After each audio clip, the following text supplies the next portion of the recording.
Nonetheless, it is Patrik No C Walker joining us here this morning on the Scientific Method. And, of course, he works for the one and only DallasCowboys.com. What's good, Pat?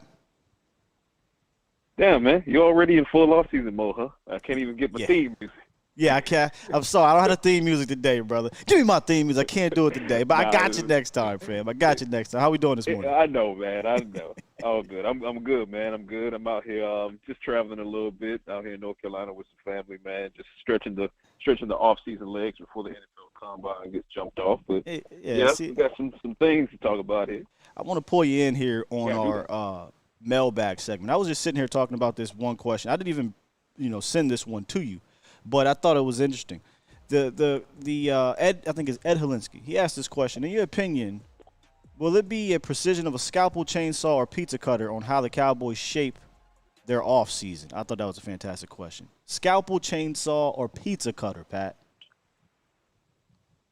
Scalpel, chainsaw, or pizza cutter. Well, the scalpel is out the window because they're changing defensive coordinator, so it's definitely bigger than a scalpel. And then you lose Joe Witt as well, so now we're certainly bigger than the scalpel. But it's not as big as a chainsaw because same head coach, same offensive coaching staff, so no changes there. I go with pizza cutter. Let's split the difference. I think that, there's definitely been enough change where you can say that they've carved some, they're able to carve some slices out and replace them with some new ones. But when we talk about Zimmer and some of the changes that are going to be made, you lose Aiden Dirty as well to the Seattle Seahawks. So that's a big impact. You got to get a guy in here who's going to fill that void as well. But they do keep a guy like Al Harris. Rejoice. Everyone should definitely rejoice for that. But still a little bit of a shakeup coming because we don't know exactly who Mike Zimmer is going to bring in.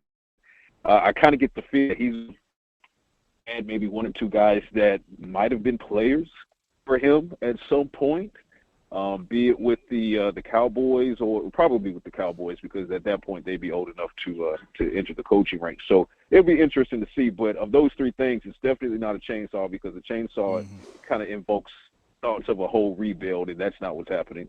But it's not as small as a scalpel because some major pieces have been either removed or lost. So, let's go with pizza cutter. I loved how you viewed this because I looked at it totally different. I said the pizza cutter because Stephen Jones is always talking about the pie. So that's just how I looked at it. It's perfect fitting. Played. I almost went with full bars. It was like pizza cutter because that's what they're looking to do to Kellen Moore, the pizza boy, when they face the Eagles. But I was like, let me come back off the bars.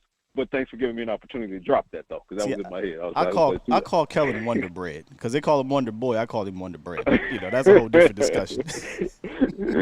All right, let's get to this second question. Wait for the season. Let's get to this second question, Pat. And I like this one, too, by the way. Shouts out to David on Twitter. He says, how do you handle the running back position? In my opinion, I would sign Zach Moss and draft another back in the second to fourth round. Where are you on Deuce Vaughn? Is he an afterthought or could he still be effective if used right? So twofold here. First, let's start with the first part. How would you handle the running back position? Well, first and foremost, you have to decide, or I feel like you have to decide between Tony Pollard or Rico Dowdle. And the thing for me is I'm fine with keeping either of the two, but I don't know that keeping both of them would be the wise move because I want to see more brutality in tandem with kind of a change of pace guy. So if you're going to keep Tony and revert him back to the role of RB2 where he excelled, then you need to get him a brutal RB1, kind of like an Ezekiel Elliott was. And of course, my eyes go to Derrick Henry for that being another example. But then the same thing goes for Rico Dowdle. As much as I love Rico Dowdle, his skill set is not completely dissimilar from Tony Pollard. So if you keep Rico Dowdle, then for me, that's my change of pace, my RB2. We've seen Rico come in as the RB2, and he, made some waves in 2023. But then again, still need that bruiser at RB1. I would keep one of those two guys for continuity's sake. They've both shown that they can be effective RB2s. You got to get you an RB1. I say you go into the draft. You go into free agency and you get you an RB1 if that guy's name is a Derrick Henry. If not, then maybe you look to the draft to do that. Either way, I think there's a major shakeup. Now you're talking chainsaw. Okay, there's a chainsaw coming to the running backs room, in my opinion.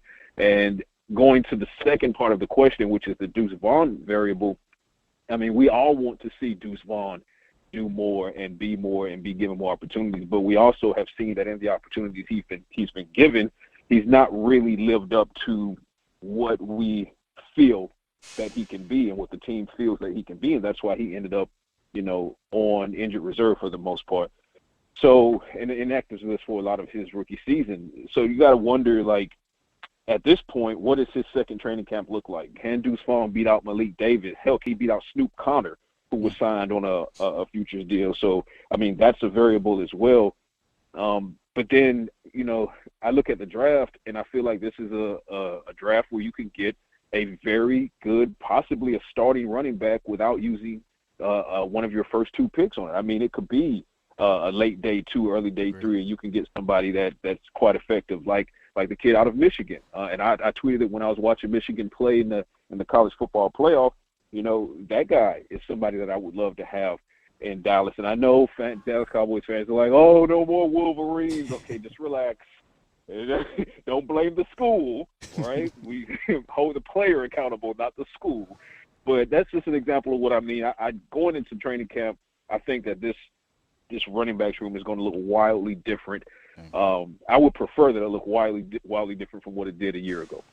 Yeah, my answer, and the fans know this here. Oh, and then Hunter Lipke. We got to give love to Hunter. So Hunter Lipke, he started to come on as the season progressed. So that also is going to present a bigger challenge for the likes of Deuce Vaughn and even Malik Davis as well, and even Snoop Connor, because it looks like Hunter Lipke is starting to find his groove with Mike McCarthy. And if that's the case, then now Hunter becomes de facto RB3/fullback duties, and now you're really having everybody fight for RB1 versus RB2. But there's not an RB1 on this roster right now. You got to go and get one. Yeah, the Lipke thing definitely throws a bit of a wrench in there, but he comes around to, for me, I believe it when I see it, because look at training camp. I thought Lipke was going to be a guy to hand the ball off to. Then we get to the season, he became a guy that was going to block, but they didn't really ask him to block a whole lot. So until the end of the year, so he's a weird case to me. I'm gonna keep my eye on him though in the offseason for sure. But you know what's true? That's true. But it's also true that thought process also applies to Deuce Vaughn. That thought process also applies to Malik Davis. That thought process, of course, applies to the new guy coming in, Snoop Connor. And even when you go upwards and you look at the top 2 spots coming off of the 2023 depth chart, Tony Pollard, right? You know what Tony Pollard is as an RB2, but as an RB1, even coming out of a full season of him being RB1, we still are looking at Tony Pollard and saying, you can be an RB1, we'll believe it when we see it. You're looking at Rico Dowdle and saying, well, we've seen that you can be effective as RB2. We don't know if you can be an RB1. Believe it when you see it.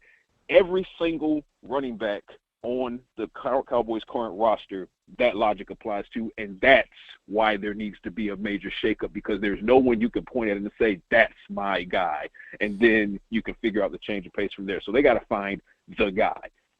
Yeah, so for me, I look at the running game, especially in Dallas, as instead of RB1, RB2, I look at it as RB duo or RBBC, like a running back by committee. Because I'm of belief in today's age, it is more so about 2 guys or a stable of guys, and the old adage of having one dude that's going to get you 25 or so touches week in, week out is over. But I also believe it starts with the mentality of running the ball, and the Cowboys don't have that to me. So, while, yes, this is my plan technically for the actual position. I would sign a vet running back, and then I'd draft a guy on day 2 or 3 of the draft.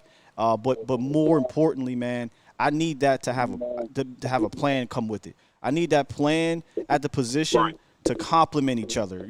As much as, Tony Pollard, Rico Dowdle, Deuce Vaughn, I don't think that was a great complementary position group. Yes, Rico Dowdle is a hard, tough runner, and Tony's a slasher, but you thought maybe Lipke could be the guy that could be the 230 guy, hey, hand it off in the red zone, but he never did it much, right? So it really wasn't a complimentary room.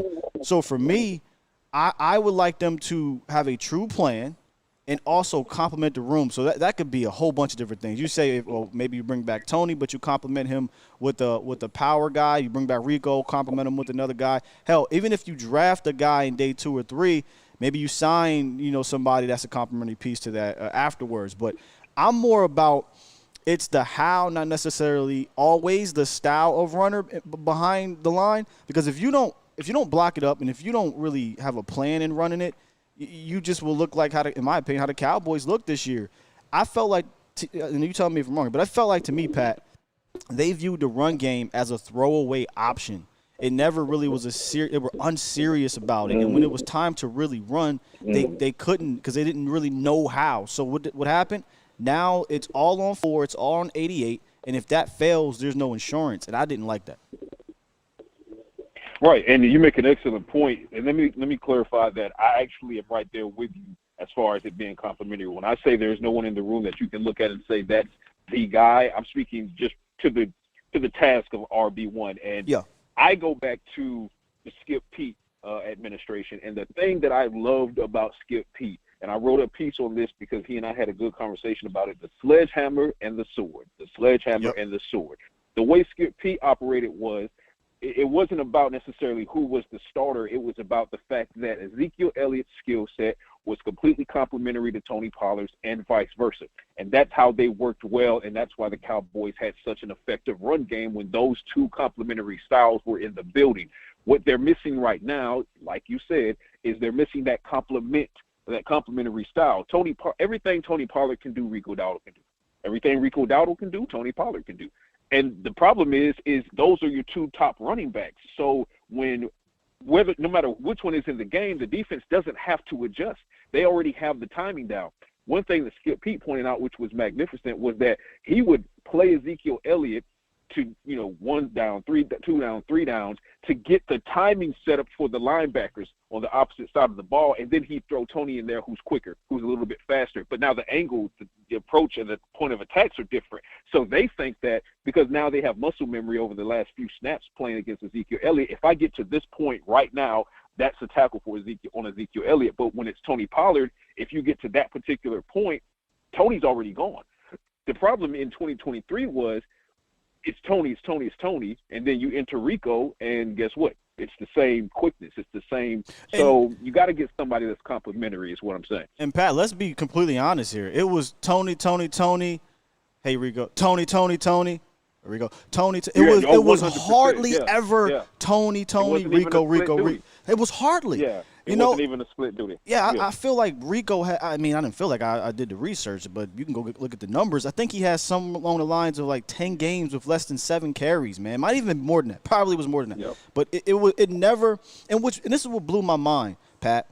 You brought up TP and Zeke, right, the tandem. That is the process, in my opinion. That's how you do it. You can swap out these two guys. I have no problem with that. But that's how, in my opinion, you do it. How do you see that for the last 3 years? You worked your way finally, because it took like 2 seasons for you to work Tony in there as a true tandem with Zeke. And you saw that have some success, and then all of a sudden you franchise tag Tony Pollard after you saw what it was like giving the ball to Zeke so many times in 1 year and he gets wore down.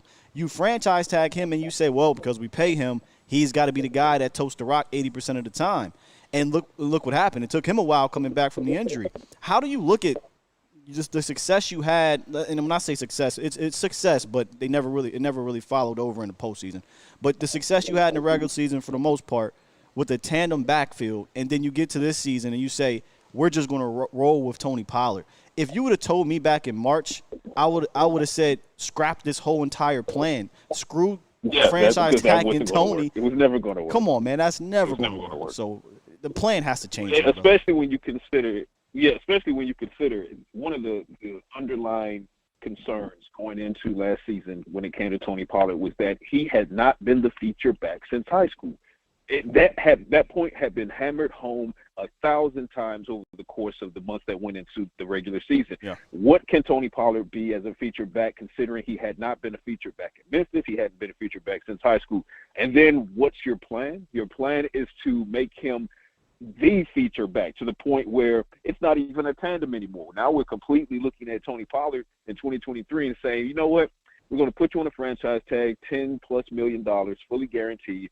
And as I'm sitting here wondering if that was contractual as well, in the aspect of, okay, if you want a long-term extension, then show us that you can carry most of the entire load. But that should have never been the plan. Yeah, that's silly. Should have never been the plan. But it turns out that, be it contractual or any other reason, that was in fact the plan, was to turn him into a feature back, a guy who had been a feature back since high school, and at the expense of another guy, Enrico, who was productive, very productive in the touches that he got. So the whole plan, like you said, it was doomed to fail from the beginning, if that was in fact the plan from the beginning, and that cannot be a mistake that's repeated. You need to upgrade the run game, and I do like that Mike McCarthy admitted that the run game was subpar. He outright admitted it. Okay, cool. It was below the line is how he put it. Fine. This is how you get it above the line. First of all, make sure that your offensive line is blocking how it needs to. Health is going to be what health is. Hopefully guys stay healthy.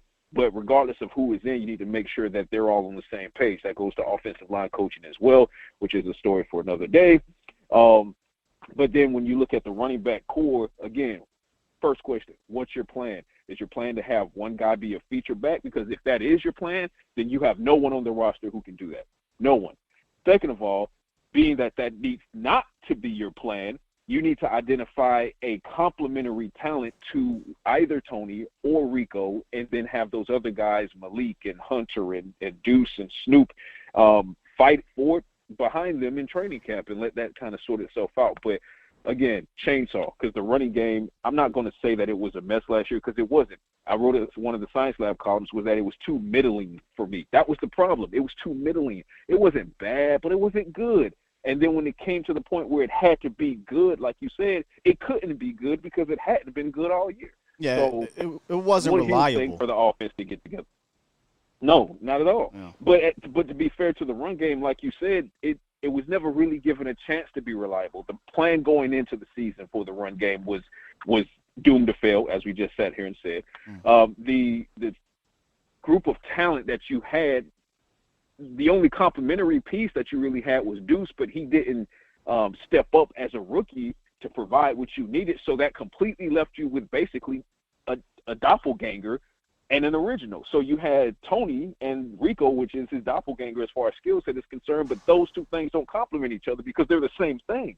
So there's no change of pace. There was one pace, and it made it easier for teams to key in on it when the Cowboys decided to run the ball, which was not often. So it became a one-dimensional team, and it's great that you can pass the ball and light up the scoreboard that way.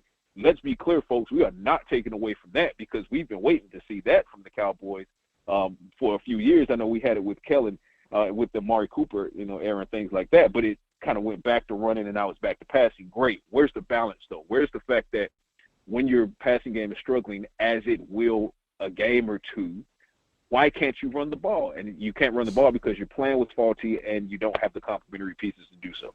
And while we're spending a lot of time, this is my final thought on it here, on the actual players, I am very heavy on the scheme here because if you go look around the league, we talk about like San Fran, I know they have CMC now, but San Fran, Buffalo, Detroit, Washington, Miami. I mean, these guys have schemes that are plug and play for a talented back. You don't necessarily have to be a Derrick Henry in his prime. You can be David Montgomery. You can be Jared Cook. You can be Elijah Mitchell. You can be Jeff Wilson. You can be Raheem Mostert, 31 years old, and he leads the league in rushing touchdowns because their scheme is in place. Hell, if you look at Washington, they didn't even like to run the ball. But when they did run the ball, they had a pretty high yards per carry in doing so. So if I'm looking at Mike Solari, I'm looking at whoever the run game coordinator is, you guys need to come up with a scheme that can be plug and play because, in my opinion, that is the wave now moving forward, the future of the run game. At the end of the day, everything you said is 100% accurate, and what the Cowboys need to do is scrap everything they had planned for the run game going into 2023 and get right back to the drawing board. Look at 2022, look at 2021, say, okay, why were we successful? Hey, hell, go all the way back to 2016. From 2016 forward, why were we successful? We were successful because we had an offensive line that could get the job done. We had an offensive line coach that could get the job done. And we had a feature back that the league feared. And we had a complimentary back that was fearsome as well, because when he came into the game, be it on a 51-49 split on any given direction, because sometimes it was Tony that actually started the game, right? Quiet as it's kept. Sometimes it was Zeke. But the fact that you had those two pieces that were so complementary, you had the offensive line being coached up the right way, you had the right running scheme that was working effectively, that's what you need to get back to. So let's not get cute in 2024, because in 2023, I think they kind of out-talked themselves. Right? Yeah. Get back to the basics of what worked. And don't be afraid. Yeah, Skip Pete's no longer in the building, much to my chagrin, but feel free to borrow from his concepts, right? Because just because the teacher's not in the building doesn't mean the lessons had to leave with him. Bars, as usual. This next question, I really wanted to get your opinion on this, because you've been in that locker room. You know some of these players behind the scenes. And I have some thoughts as well on it. But good question here from A. Ron, who watches the show all the time. Big supporter. Appreciate you. He says, who would be your obvious choice of player or players to take well to Zimmer's style? And who would be your not obvious player that could surprise us and adhere to harder coaching? Oh, I think, I think a player like DeMarcus Lawrence is going to take well to Zimmer style. And Tank's very weird comments notwithstanding, that was so strange. I can't wrap my head around where that came from, the whole burnt out thing, because that's never been his bag. I don't know where that came from. Yeah, either that or he was trying to protect somebody and he just threw himself under the bus, which is noble. But, yeah, that's just not his character. But since that's not his character, I'm going to pretend that didn't happen. And overall, if you look at how Tank leads the locker room, as far as his aggressiveness and how hungry he is and how demanding he is, that guys are, playing to a certain standard. I think that's exactly what Mike Zimmer is coming in to do and hold guys accountable. Tank, he's the king of holding guys accountable in the locker room. He is not afraid to challenge you no matter who you are. Doesn't matter, because he's Tank, right? He's been here the longest. He's the one that could arguably be in the Ring of Honor one day if the rest of his career shapes up well. So there's no one in the locker room that doesn't respect Tank. And I think that when you look at his style of player coaching, because there's always this micro coaching going on from player to player as well within the locker room, I think that Mike Zimmer's style will marry exactly to what Tank has already been doing. So when it comes to Zimmer coaching Tank, I think that's an easy one. And there are others as well. I think Osa will definitely benefit from his style. He's my surprise guy. You can kind of go down the line as well. Yeah, you can go down the line. Now, here's who I'm interested to see, because I heard the other side of that question, who might take a moment to acclimate. I think it will go to some of the younger guys, and I'm zeroing in right on Mozzie Smith this one. And because, number one, we need to know what Zimmer's plan for Mozzie was, because whatever Quinn's plan for Mozzie, disaster. No. It was a disaster. That was disastrous. Disastrous. And at the same time, it might have stolen some of the confidence from the young rookie. So Zimmer's going to come in, and hopefully the new plan for Mozzie Smith, reestablishes some confidence there. But Mozzie's going to have to get used to some tough coaching, and I wonder how he's going to react to that. And I'm not saying that to say that he's mentally soft or anything like that. I say that to say, when you're talking about a young guy in the second year going to a new defensive coordinator after having a down rookie season with the first defensive coordinator, you got a lot of things going on in your head as far as confidence that needs to be rebuilt, that you can play the position and that you can play at a high level, but also what position are you playing? Because you're sized up right now for 3-tech, but you came in at 1-tech. Is Zimmer going to put you back at 1-tech, which means you got to put 30, 40 pounds back on? So there's going to be a lot going on for Mozzie Smith over the next several months with Mike Zimmer, and coaching style is going to be one of them. Plan is going to be the other one. Coaching up his technique, because, as you heard Zimmer say, some of the things that make him, quote-unquote, grouchy, lack of fundamentals, lack of technique, lack of discipline. Technique, they're still trying to work on Mozzie Smith's technique. So Mozzie doesn't come along quickly enough. Zimmer gets grouchy. What does that dynamic look like? So we'll see how that works. I love Zimmer's coaching style for what the Cowboys need right now. I think it's perfect for what they need right now. I think guys like Tank will help kind of serve as a bridge to help guys like Mozzie Smith, some of these younger guys who've not been around a coaching style like Zimmer, kind of acclimate quickly. And you're going to need that because Zim's coming in, and he's not coming in holding roses and Valentine's Day cards.